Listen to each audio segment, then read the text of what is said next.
Ready ready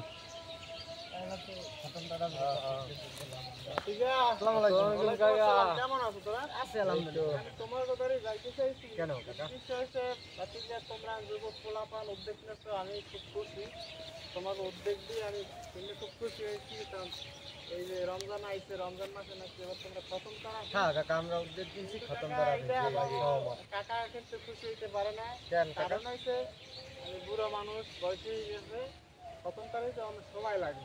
তোমরা young পোলা পান তারাই থাকতো, আমরা তো পারি না। এই জন্য বাবাজি তোমরা কষ্ট করে রইলো ওই আগের মতোই চিরতরে। না কাকা, আমরা সিদ্ধান্ত নিয়ে এলাই যে আমরা পুরো মানে আপনারও এত খুশি হয়েছেন যে না পোলা মানে ভালো কাজ করছে। খুশি না, তোমার খুশি আর অখুশির কোনো ব্যাপার না তো। এই জায়গা চিরতরে দিতেও নামাজ, খতম তারা দিতেও নামাজ। নামাজ হইলেও দেখা গেছে আপনার খতম তারা দিতে যদি যান 3 করে কোরআন আপনার পড়া ইয়ে গেলে আমারও সুবিধা, আপনারও সুবিধা। আরে বাবা, এটা আমরা বাড়িতেই পড়ে নেবো কোরআন। বাড়িতেই পারবেন না কাকা, আপনারা কতদূর পড়েন না পড়েন এত জানা ইয়ে গেছে হবে না কাকা।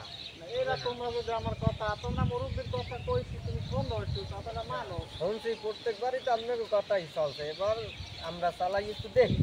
না তোমরা চালাবা, তোমরাই চালাবা, কিন্তু বাবা আমার কথা একটু শোনো। ওই পুরো তারাই পড়া, ওই প্রথম তারাই পড়াইও না। আমি অতক্ষণ দাঁড়াই থাকতে পারবো না বাবা। না না দাঁড়াই থাকতে পারলাম না, সে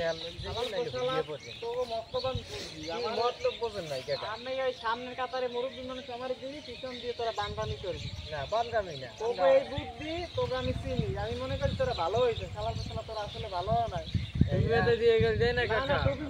আমি তোরা কাকা খুব ভালো ব্যবহার করছি না? না খুব ভালো ব্যবহার করছি। ভালো লাগলে তোরা কি করবি আমার